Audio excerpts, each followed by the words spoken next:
Hey guys, in today's video, I'm going to be buying right here from apple.com.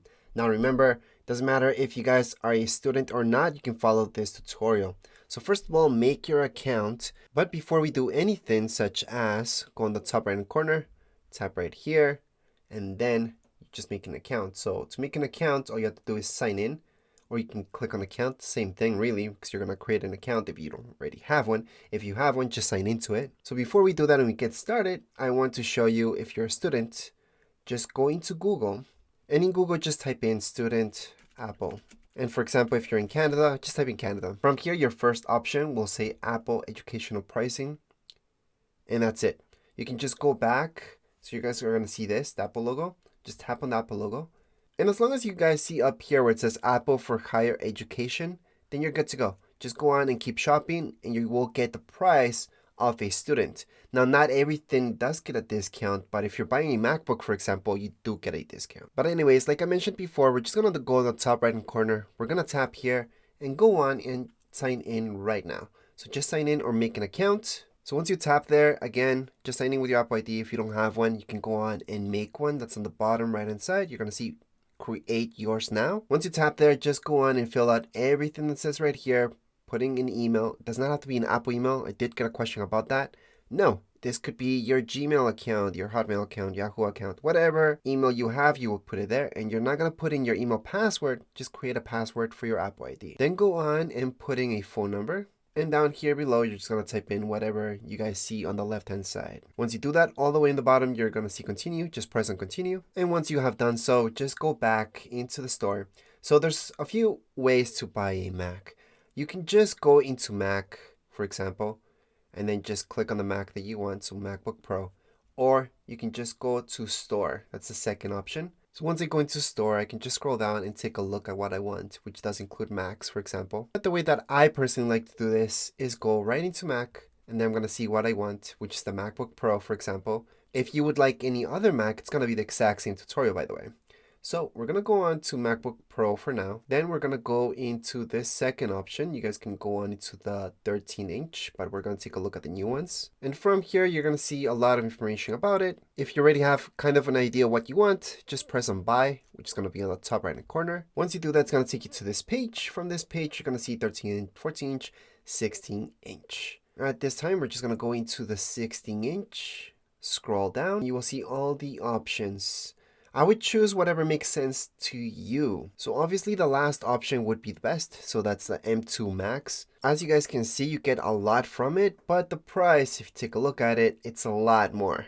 You're paying almost $1,000 more for this one, which is maxed out really. Whereas the middle one, I would say would be what most people would want. Now I edit videos, so technically I should go for the most powerful one, but from what I've seen, especially with the new chip that Apple made, the M1 and M2, even if you don't have the most powerful thing, you can still edit videos. I used to edit videos on my MacBook Air and I got just the base model. I was able to edit videos. Of course, bigger videos like 30-minute videos, HDR, those lagged out a little bit.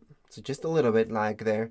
And especially with the newest updates from Apple, started lagging even more. So that's why it's about time to upgrade. Once again, for me, this would be just enough, the middle one. And again, if you edit videos, 1 terabyte of storage is actually not even that much. Regardless, we're gonna scroll down. We're gonna just select this. Now I wanna highlight before we keep going, you're gonna see a postal code right here. Just make sure that's the right one.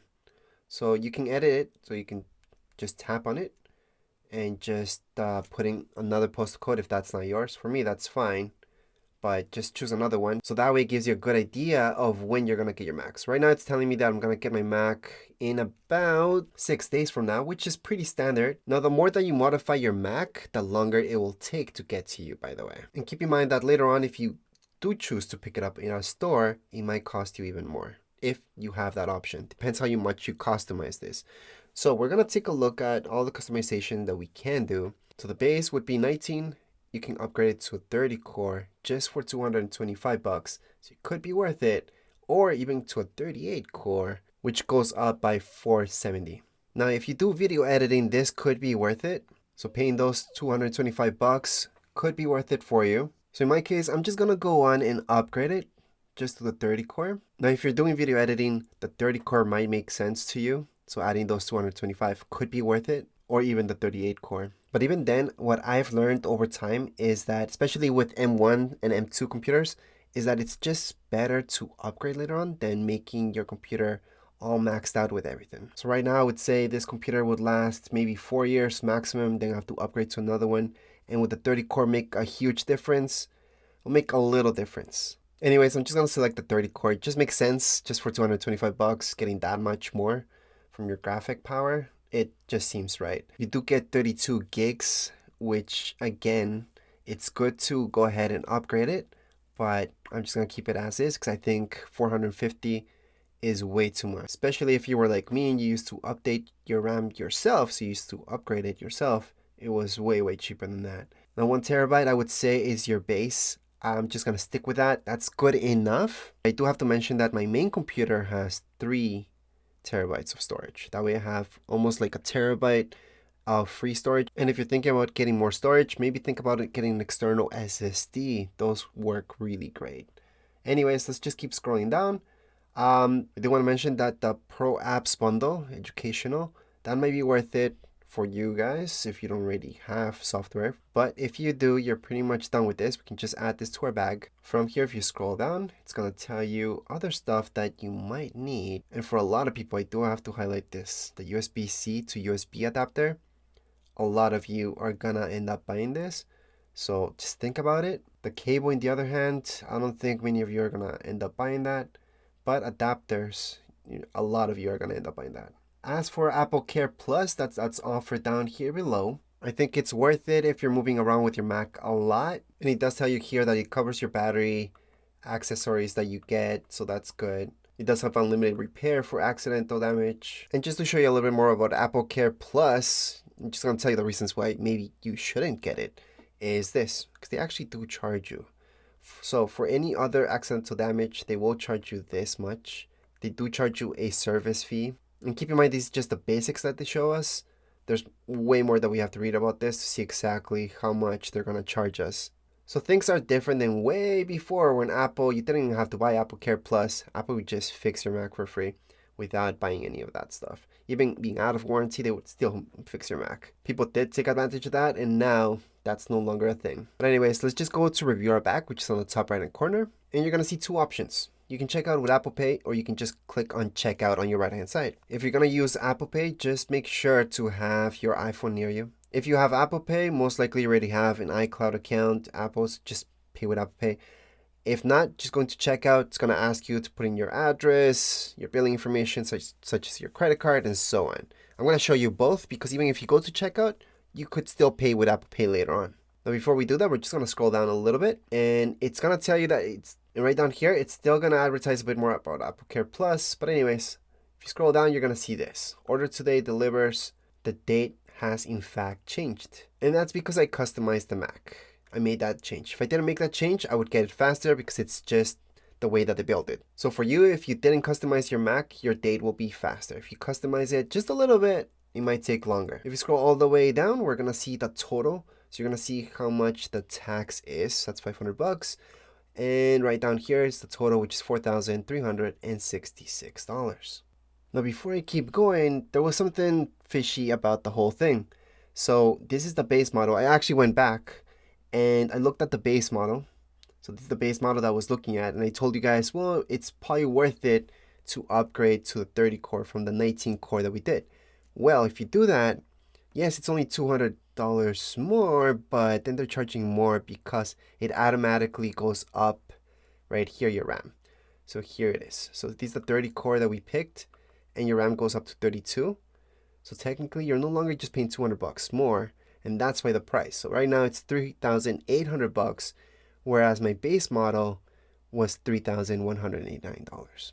So you're paying a lot more than what they're telling you. And yes, you are getting more, but you're paying for that. So in my case, I'm actually gonna remove this. I'm gonna go on and stick with my base model, which is at $3,189. And down here below, you will see that the dates have changed. So right now I'm just gonna get in a few days, whereas before, since I customized it, it was gonna take way longer. Which, by the way, if you are upgrading to a 30 core, just go on and get the max. So again, instead of modifying this one, just go ahead and select the M2 Max if you're thinking of upgrading, just like I was, until I realized that it went up a lot more than what I thought it did. So right now on the bottom, I'm gonna see my total, which is $3,600. Again, make sure your postal code is fine.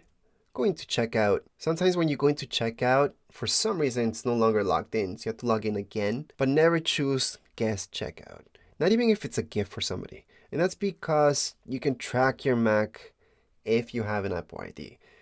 You can always log into your account, see what's going on. Maybe if you needed to get it repaired later on, you can just log in and do that. If it gets lost, a lot of stuff can be done if you have an Apple ID. So do not do a guest checkout. Again, even if it's a gift, it's worth it to have an Apple ID. So go ahead, log in, and then continue on. Now, once you do so, just scroll down and you're gonna see your options finally. So right here, you can get it as soon as today for $13, which is great if you're in an emergency, or you can have it delivered to you and you're gonna get it later. In my case, I'm in no hurry. I don't see why I would pay to go pick it up. I'd rather have it shipped to my house, more convenient that way. So we can just go on and continue to shipping address. So right here, just make sure your address is okay, everything's okay. Scroll all the way down. If you don't have a phone number, for example, it does give you the option to put in, I don't have a phone number. Just put a check mark right here on the left hand side. But other than that, just continue all the way down here. It's going to say continue to payment. And just click on continue to payment. Under payment, like I mentioned before, you can always go on and put in your credit card, debit card, or go into Apple Pay. So you still have that option here. Now if I click on credit card or debit card, it's going to ask me for my info. So just type it in. Type in your expiration date. And then just put in the back of your credit card. From there, just scroll down. Make sure your billing address is okay. And once you do that, go all the way down and just review your order. Or if you want to do Apple Pay, it still gives you that option. So just click on Apple Pay. Then it's going to bring you up to this page where it's telling you if you're ready. So again, this would be your last warning. Make sure everything looks good. And on the left hand side, just put a check mark by the terms and conditions. Keep scrolling down and you can keep going with your credit card or your Apple Pay. In this case, I changed it to Apple Pay. So I'm going to go on and continue with Apple Pay. Now, if you did continue with Apple Pay, just make sure to have your iPhone near you or your Apple Watch. It's going to ask you to just confirm your payment amount. And that's it. Then you're going to see this page where it's going to tell you when it's going to be delivered. And you're going to see your order number plus your email up there as well. At this point in time, you should be getting an email. You can log in to see all the time what's going on. Usually it's processing until the last minute. Once they ship it, that's when you're going to see that they charge your credit card and you're all good to go. Anyways, if you guys have any questions, comments, you guys can write down here in the comments area. Don't forget to subscribe and like. Thank you.